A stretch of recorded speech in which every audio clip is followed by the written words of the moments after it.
Sorry, you can't see our UFO files. Yours sincerely, the NSA.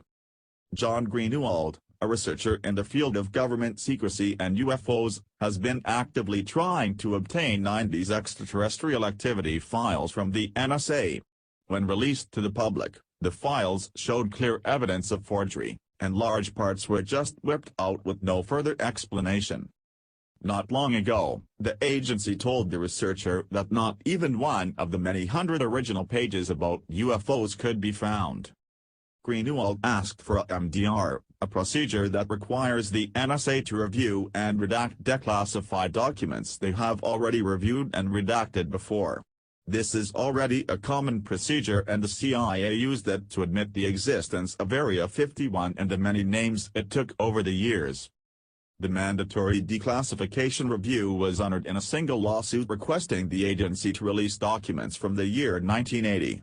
For the rest of the files, the NSA came up with the excuse that no other original files or copies that were not redacted and released could be found.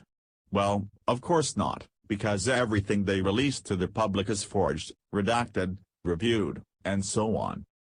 In a period of time ranging somewhere between 1975 and 1979, Peter Gersten, a lawyer representing COS, the Citizens Against UFO Secrecy, sued the agency after its refusal to release requested files via FOIA, the Freedom of Information Act.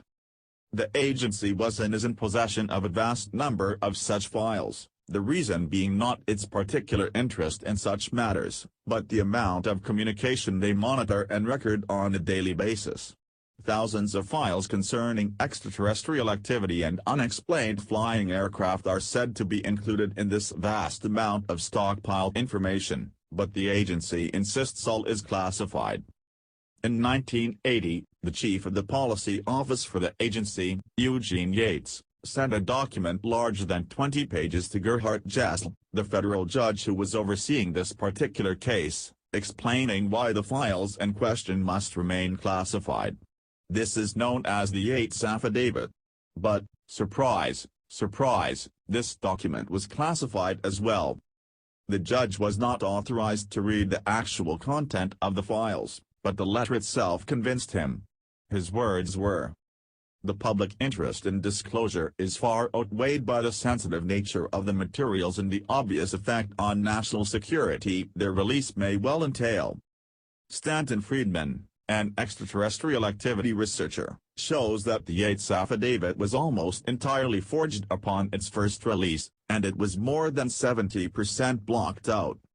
In 1997 the agency was forced by changing laws to release a new, this time less forged, affidavit in just over 150 UFO files.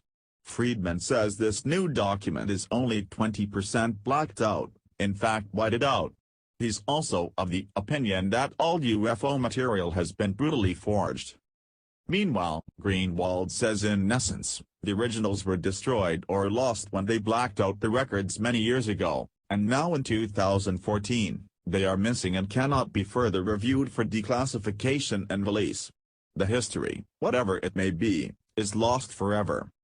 The government actively funded the secrecy of these files, which leads us to believe their content could have changed mentalities at a global level or even make existence as we know it utterly pointless.